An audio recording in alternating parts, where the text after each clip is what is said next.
Hey guys, Ferg here with Team COG coming at you with the second place deck profile from today's locals. This is the only deck profile I'm going to do today because Brandon played a Romage, he got first. I played Metal Foes, got third.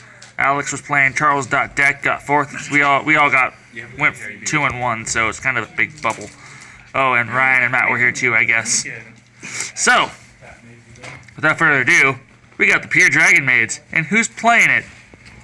It's the Fortune Lady player. Yeah, it's a big surprise. Hey, so where's the Exodia pieces? I actually put them in the sideboard just in case I feel like really grinding the game. I really wish you would have did before we did this.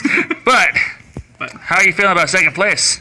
Pretty good, just because honestly, if I can get to grind game, I got it in the bag. Just because I can re-special summon, start popping things on the field. But really good, honestly. The deck's been not doing great, but the small modifications I have made it like amazing for me. Perfect. And matchups, what were they? I played Aeromage's first game. I bricked really, really hard. Which happens. So I won second game, and then we went to third, and on third, he just got too many creatures for me to handle. Second game was actually against Crusadias. First game, bricked really hard. Second game, I was able to get a board out, so that way I could keep his creatures from sticking, so he couldn't special summon or link. And third game just became a grind fest. I just ended up having more. I witnessed that. Like it just seems like nope. We were holding guns. I just had a little bit bigger gun. Perfect. And your third game was against the FA Matt Boy, FAs, right? And that was a lot faster. I tore through that one. Yeah, I did too, man. Like Super Poly saved me. All right, so without further ado, I know you guys are anticipating it. Write the rest of this credit off the top. Boy, we are recording. Yeah, Adam. Hey, I'm aware. All right, so Pure Dragonmaids, no guard dragons, correct? No guard dragons. All right, let's do this. All right, so of course we will run one Destrudo. Everybody yelled at me because I have nowhere to go with it. What do you mean, nowhere to go? I have no synchros. What? He's in there for shenanigans. Well, at least you have links, right? Yeah, I got the links. It's honestly going to Heretic Seal. Yeah. We have one Laundry Dragonmaid. She's okay. She's not the best in the deck. Mostly she's just kind of like your extra, like, I need one more creature. She mills the top 3 when she enters the field from normal summon or special summon. And then, of course, you can't run her without running her dragon form. Don't even ask me to try and pronounce these alternative dragon names. I'm just going to call her Nudie. Nudie. Everybody loves a good nudie. So those are unfortunately the worsts for the deck. But then we also got our standard 3 Ash Blossoms. You know what they do. 1 Red Eyes Darkness Metal Dragon. It's a dragon deck. You have to run it. 3 Dragonmaid Parlor. Whenever she's normal summoned or special summoned, you can take 1 Dragonmaid card from your deck and put it into the graveyard. That works with Dragonmaid Changeover, which is the fusion spell, because you can just put it right back in your hand. 2 of the Dragonmaid Lorepard. Honestly, she goes, hey, that's a nice creature in your field. It'd be a shame if it didn't activate its effect on my turn. So you ditch it, negate it. Of course, with all Dragonmaids, you can bounce the smaller one, return it to your hand, and special summon one of the bigger dragons from your graveyard or your hand. And then vice versa, except the Dragonmaid has to be from your hand for the smaller one.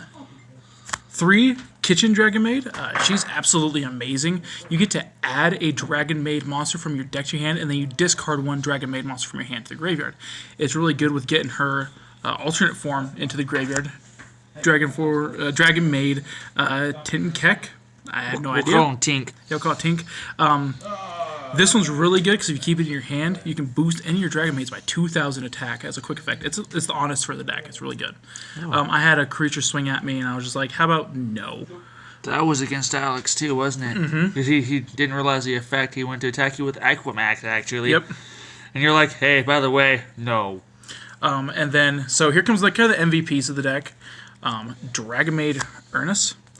You can ditch her and special summon 1 Dragonmaid level 4 or lower from your hand. You can only use that effect once per turn, but it's still really good. Because what you can do is you have a bunch of Dragonmaids in your graveyard, and you can ditch her and special summon Dragonmaid, Nurse Dragonmaid. You can target any Dragonmaid in your graveyard level 4 or lower, and special summon it as long as it's not Nurse Dragonmaid. So then, of course, all their abilities go off as you bring them back. Love it. I'm running 2 Dragonmaid Changeover. It's the fusion spell for the deck. The crazy thing about this one is, once you get it in the graveyard, it does not go away until somebody removes this card from the game. You can return 1 Dragonmaid you control to your hand and add it back to your hand. That's phenomenal. Dragonmaid Hospitality. This allows you to special summon 1 from your hand or graveyard. But then you also have to send from your deck to the graveyard 1 of the same attribute but different level. You can only activate once per turn, of course. Soft or hard? Oh, it looks like it's a hard. It's a hard. It's a hard. It's 1 per turn.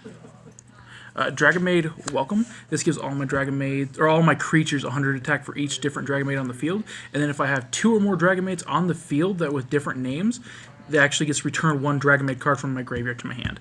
I'm only running 1 just because I can usually recycle things out pretty quickly anyways. Of course, 1 Super Rejuve. If I'm ditching and doing a bunch of stuff on the field, discarding, I'm going to draw a lot of cards at the turn. I only run 1 just because I haven't found the need for actually more. They actually clog up the hand more than anything. 2, Called by the Grave. That's Called by the Grave. It's awesome. 1, Monster Reborn. And then 2 Dragonmaid Send Off. This is the new cards from the limited edition Chim, Chaos Impact. This card actually worked for me tonight. You get to essentially select a Dragonmaid on the field, return it to your hand, and special summon another one. But it can't be destroyed by card effects and can't be destroyed by battle. So the one you add to hand and then special summon the next one. The one you special summon, is it from deck or is it still from hand? Just still from hand. Still from hand. Okay. So that actually saves me on turn 1 if I don't have a lot of plays, because all of a sudden I put out an indestructible creature and they can't do anything. And so it saves me for next turn. And it being a quick play probably helps a tremendous amount as well. Even in the battle phase where I can go attack, swap it out, attack. Perfect. Of course, Foolish Burial. Then 1 Dragon Ravine. I found having too many of these actually hurts the deck, because you want to be discarding Dragon Maids, not other Dragon Ravines. That's what I learned that week when I got second with the Metal Foes, that you had Matt playing this before Send Off came out. I think you probably took these out for the Send Offs, but Matt kept, I think 3 turns in a row, all 3 of them were in all 3 of them, and they just tend to stick together. Not sure why. And then my new favorite card in the deck, Dragonmaid Downtime. What it actually does is when you flip it, you get to activate one of its effects. You can activate them at any time, as long as you have a Dragonmaid on the field. You return it to your hand, and you can either Rhoda, or you can pop one of their spells and traps back into their hand. This saved me against There Can Be Only One, because I returned it to the hand, and then I went off and started special summoning. Floodgates. So that's it for the main deck. I actually have really started to love this deck. We'll go on to 40 cards? 40 cards. 40 cards. Nothing more. We'll go on to the extra deck. Of course, 3 of the boss monster, House Dragonmaid. Whenever one of your creatures is returned to your hand, you get to pop 1 creature your opponent controls. And then during every standby phase, not just yours, your opponent's too, you can target one of your Dragonmaids and special summon 1 from the graveyard that's a level higher or lower. Of course, now this is kind of a little bit of a... You'll see my extra deck why I have these in here. Predolent, I'm going to call it Tyrant, just because it's a butt spell. Salamangrate, Violet. 1 number 60. A lot of these are just honestly in here to fill space. The MVP of the deck for extra is going to be Heretic Seal. Pop and special. And once one Dragonmaid specials, the whole thing just goes off. So most people usually I've seen only usually play 1. Has 2 worked in your favor? Actually does, because I can go into them quite often, because what I'll do is I'll set up my block with a Dragonmaid House, and then I'll normal summon, and then she'll special summon during my standby phase, and then I go, cool, link off, get the 2 into the graveyard, into Heretic Seal, and then I'll just return the Dragonmaid change out back to my hand. I return that back to my hand, re-special summon her, then normal summon a creature. So it actually is really nice because I can use it multiple times. Then we got, of course, Saryuja. I don't go into this card too often. It's kind of like I'm kind of in deep doo-doo. Everybody needs a good scapegoat. Of course, Nightmare Unicorn, Nightmare Phoenix, and Nightmare Cerberus. You guys know what they do. They're basics. And then, of course, big old guy, Boral Sword Dragon. So, I see, out of all your cards, I don't want to critique or anything, so I bet you never used that one. Nope, You probably barely used these two. barely. And Boral Sword once in a great while. Once in a great while. He is my, like, I need to push for a finisher, but Dragonmaids can't do it. But Dragonmaids typically can hit harder than that. And then you have your Super Poly targets. Yep. So these three right here are like your main cards. Yeah, these are my main cards. I'm always going into these. They can also protect. She also protects the bigger dragons. Perfect, perfect. So that's it for the extra deck. And of course, Perfect. we'll go into the side deck real quick. My side deck's kind of all around, but what it is 3 Super Polys, Perfect. 1 more Dragonmaid Send-Off, another Call by the Grave, 1 more Super Rejuve if I feel like I'm going into a super grindy game. Depending on your matchups. Yeah. Dragonmaid Changeover, just in case for some reason they got a lot of like negates or like banished from the graveyard effects. 2 more Dragonmaid Welcoming. If I feel that I have a really good matchup, but I just can't push through, this will give me the bonus attack that I need to. Perfect. 1 more Dragon Ravine, just in case I feel like I'm just not getting it that day. And then 1 more Dragonmaid Downtime. Yeah, that's my side deck. So which ones did you go in? So your side deck. I didn't touch it at all. My man. I actually felt no reason. The Super Polys, just my matchups had no targets for them. I don't have the greatest targets in my extra deck for them. But actually, I didn't feel like I needed them. Changeover is really just in there to be in there. Aesthetics, 3 of each card, of course.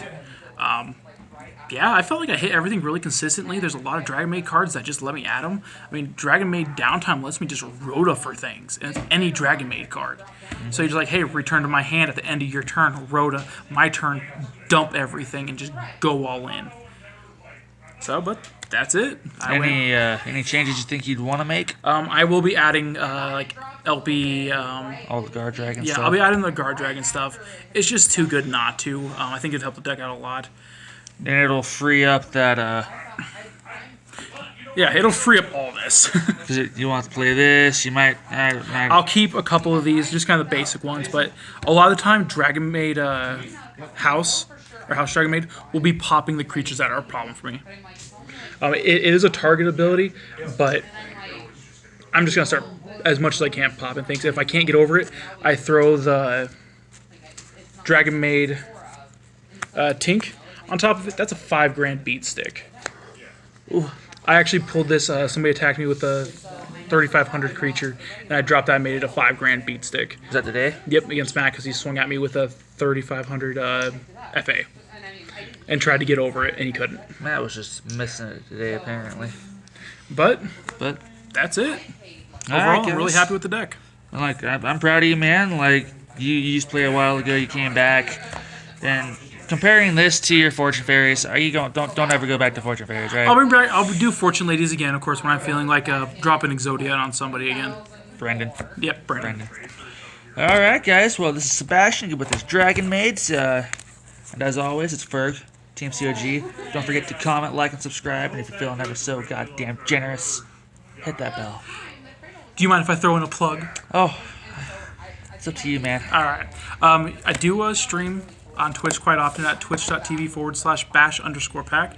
If you guys want to come out and hang out and talk, I can talk Yu-Gi-Oh! I'm playing Halo, Destiny, all sorts of stuff. So if you want to just come and hang out and chat, I'd love to see you. All right, guys. Again, Ferg, Team COG, signing out. You guys have a great night.